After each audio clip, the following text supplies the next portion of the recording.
Guys இப்போ வந்து நான் வந்து எங்க இருக்கேன்னா, சென்னையில ஈக்காடு தாங்கல்ல தான் நான் வந்து இப்ப இருக்கேன். இங்க தான் வந்து என்னோட 2 1/2 வருஷம் நான் வந்து இங்க தான் இருந்தேன். இங்க நான் ஒரு பிஜில வந்து இருக்கேன். ஒரு ஐடி கம்பெனில நான் வந்து வொர்க் பண்ணிட்டு இருக்கேன். என் நேம் நான் வந்து சொல்லல. இங்க கிண்டியில வந்து ஒரு ஐடி கம்பெனில 2 1/2 வருஷமா நான் வந்து வொர்க் பண்ணிட்டு இருக்கேன். ஆனா நான் வந்து இப்போ மார்ச் 31 என்னோட வேலைய நான் வந்து விட்டுட்டேன். ஆம் அது வந்து ஏன் விட்டேன்? அ என்ன நடந்துச்சு? ஆ இப்போ வந்து நான் வந்து எப்படி நான் வந்து என்னோட ஃபேமிலிய வந்து ரன் பண்ணிட்டுருக்கேன். ஆ கேஷ்க்கு வந்து வந்து என்ன பண்ணிட்டுருக்கேன். அதெல்லாம் வந்து ஆ ஃபுல் டீட்டெயில்ஸ் எல்லாமே நான் வந்து இப்போ இந்த வீடியோல நான் வந்து சொல்லப்போறேன். என்னோட பெர்சனல் டீட்டெயில்ஸ் என்ன, எல்லாமே நான் வந்து இந்த வீடியோல சொல்லப்போறேன். எல்லாமே ட்ரூவா வந்து இருக்க போறேன். ஓகேவா? இந்த வீடியோ வந்து ஃபுல்லா பாருங்க. ஸ்கிப் பண்ணிடாதீங்க. இது ரொம்ப ரொம்ப இம்பார்ட்டன்டான வீடியோ. ஆம் எனக்கு இந்த வீடியோ வந்து ரொம்ப ரொம்ப முக்கியம் அது. ஸோ இந்த வீடியோ வந்து ஃபுல்லா பாருங்க. ஓகே. ஃபர்ஸ்ட்டு நான் வந்து என்ன படிச்சேன் அப்படின்னு சொல்லிறேன். நான் வந்து திருச்சியில பொறந்த பையன். திருச்சியில எதுமலை அப்படிங்கிற ஒரு கிராமத்தில நான் வந்து பொறந்த பையன். ஆ ஃபர்ஸ்ட்டு எங்க அப்பா வந்து ஃபுல்லாவே வந்து அ மூட்டை தூக்குவாரு. இந்த காய்கறி வியாபாரம்லாம் வந்து பண்ணுவாரு. இந்த மாரி வியாபாரம்லாம் பண்ணி தான் அம்மா வந்து ஹவுஸ் ஒய்ஃபு. அக்கா வந்து மேரேஜ் ஆயிருச்சு. நான் காலேஜ் படிக்கும்போது வந்து மேரேஜ் ஆயிருச்சு.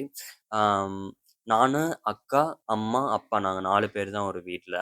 ஃபர்ஸ்ட்டு வந்து எங்க அப்பா வந்து இந்த மாரி காய்கறி வியாபாரம்லாம் பண்ணி தான் வந்து என்னையும், எங்க அக்காவையும் வந்து இங்கிலீஷ் மீடியத்தில வந்து படிக்க வச்சாரு. நானும் நல்லா படிச்சேன். எங்க அக்காவும் வந்து நல்லா படிச்சாங்க.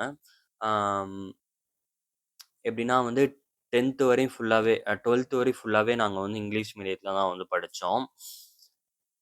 நான் வந்து 10த்ல வந்து 468 எடுத்தேன். எங்க அக்காவும் நல்ல மார்க் 444 எடுத்தாங்க. நான் வந்து 468 எடுத்துட்டு 2 சென்டம் சயன்ஸ், சோசியல் 2 சென்டம் எடுத்தேன்.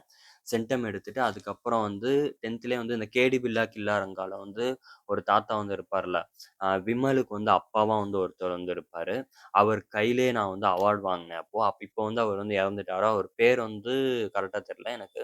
அவர் பேர் உங்களுக்கு தெரிஞ்சுச்சுன்னா, நீங்க வந்து கமெண்ட் பண்ணுங்க. கேடி பில்லா கில்லா ரங்கா மூவில விமலுக்கு அப்பாவா வந்து இருப்பாரு ஒருத்தரு. விமலுக்கு அப்பா வந்து இருப்பாரு. இப்போ ரீசென்ட்டா அவர் வந்து இறந்துட்டாரு. அவர் கையில நான் வந்து அவார்ட் வாங்கினேன். சயன்ஸ், சோசியல்ல 2 சென்டம் எடுத்ததுக்கு அவார்ட் வந்து நான் வந்து வாங்கினேன். ஓகேவா? ஸோ அதுக்கப்புறம் நான் வந்து 11த், 12த் நான் வந்து ஒரு பெரிய ஸ்கூல்ல எங்க அப்பா வந்து சேர்த்தாரு. ஆ எஸ்ஆர்வி அப்படிங்கிற ஒரு ஸ்கூல்ல வந்து சேர்த்தாரு. அங்கேயும் நான் வந்து நல்லா வந்து படிச்சேன். ஆனாலும் வந்து நீட் கிளியர் பண்ணலாம் அப்படின்னு பார்த்தேன். பட் ஆனா வந்து அதுக்கு தனியா ஃபீஸ்ன்னு சொன்னாங்க. நான் 12த் முடிச்ச வருஷம் தான் வந்து நீட்டே வந்து கொண்டு வந்தாங்க. அதனால வந்து நான் வந்து நீட் வந்து நான் வந்து ஜாயின் பண்ணல.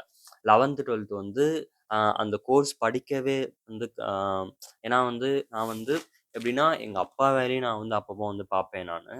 அ படிக்கிற வேலையும் நான் வந்து பண்ணுவேன். 2மே நான் வந்து பண்ணுவேன் எப்பயுமே. அதனால வந்து அந்த அளவுக்கு நான் வந்து நீட்ல வந்து என்னால ஃபோக்கஸ் பண்ண முடியல. ஸோ அதனால வந்து 12த் வந்து நார்மல் ஆ நான் வந்து 12த்ல என்னோட மார்க் வந்து எவ்வளோனா 968 கிட்ட நான் வந்து எடுத்தேன். 968 கிட்ட மார்க் வந்து எடுத்தேன். ஆ எங்க அக்காவும் வந்து எங்க அக்கா வந்து வேற ஸ்கூல் படிச்சாங்க. ஆ ஆர்விபி அப்படின்ற ஒரு ஸ்கூல் இருக்கு. அங்க துறையூர்ல ஒரு ஸ்கூல் இருக்கு. இது தெரிஞ்சா வந்து நெறைய பேர் வந்து அங்க படிச்சிருப்பாங்க. ஆர்விபி அப்படின்ற ஒரு ஸ்கூல் இருக்கு. அ அங்க வந்து எங்க அக்கா வந்து படிச்சாங்க. என்ன வந்து எஸ்ஆர்வில. ஏன்னா பையன் வந்து ரொம்ப பெரிய ஸ்கூல்ல என்ன வந்து சேர்த்தாங்க. எங்க அப்பா என்ன நம்பி நான் படிப்பேன் அப்டின்ட்டு என்னைய நம்பி வந்து எங்க அப்பாவும் சேர்த்தாங்க. அவரோட நம்பிக்கைய நான் வந்து காப்பாத்தணும். அதனால நான் முடிஞ்ச அளவுக்கு நான் வந்து நல்லாவே வந்து படிச்சேன். அ ஃபோன்ல YouTubeல பார்த்து படிக்கிறது. இந்த மாரி வந்து எப்படியெல்லாம் வந்து நெறைய மார்க் எடுக்கலாமோ, அந்த மாரிலாம் வந்து ட்ரிக்லாம் யூஸ் பண்ணி எல்லாமே நான் வந்து படிச்சேன்.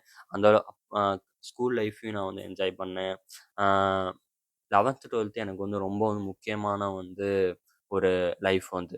அதுவும் இல்லாம 11த், 12த்ல ஒரு முக்கியமான ஒரு லவ் ஸ்டோரியும் வந்து எனக்கு வந்து இருக்குது. அதையும் நான் அந்த வீடியோல வந்து நான் சொல்றேன். அது வந்து என்னோட லைஃப்ல வந்து ரொம்ப ரொம்ப மறக்கவே வந்து முடியாது. அது என்னடா லவ் ஸ்டோரி அப்டின்னா வந்து எஸ்ஆர்வில வந்து எப்டின்னா பாய்ஸுக்குன்னு ஒரு தனி ஸ்கூல் இருக்கும். கேர்ல்ஸுக்குன்னு ஒரு தனி ஸ்கூல் இருக்கும். 11த்ல வந்து பாய்ஸ் வந்து ஒரு 700 பேர்ட்ட இருப்பாங்க. கேர்ல்ஸும் அதே மாரி ஒரு 700 பேர்ட்ட இருப்பாங்க. ஒரு 11த் மட்டுமே ஒரு 1500 பேர் இருப்பாங்க. 12த் ஒரு 1000 பேர்ட்ட இருப்பாங்க. இந்த மாரி வந்து அவ்ளோ பேரு. ஆனா வந்து பாய்ஸுக்குன்னு ஒரு தனி ஸ்கூல் இருக்கும். கேர்ல்ஸுக்குன்னு ஒரு தனி ஸ்கூல் வந்து இருக்கும். ஓகே புரியுதா? பாய்ஸுக்குன்னு ஒரு தனி ஸ்கூல் இருக்கும். கேர்ல்ஸுக்குன்னு ஒரு தனி ஸ்கூல் இருக்கும். ஸோ, நான் வந்து அப்போ வந்து சின்ன பையன் தானே 11த், 12த் நான் வந்து சின்ன பையன் தான். அப்போ வந்து நான் வந்து அ மணச்சநல்லூர்ல என்னோட ஸ்கூல்ல நான் வந்து ஜாயின் பண்ணேன். மணச்சநல்லூர் அங்க தான் வந்து ஸ்கூல் பஸ் வந்து வரும். அப்ப அங்க தான் வந்து அந்த பொண்ண நான் வந்து பார்த்தேன். பார்த்தோனே எனக்கு வந்து ரொம்ப வந்து புடிச்சிருச்சு. ஸோ, அந்த பொண்ணு வந்து நமக்காகவே பொறந்த பொண்ணு அப்டின்லாம் வந்து எனக்கு வந்து மனசுல இருந்துச்சு.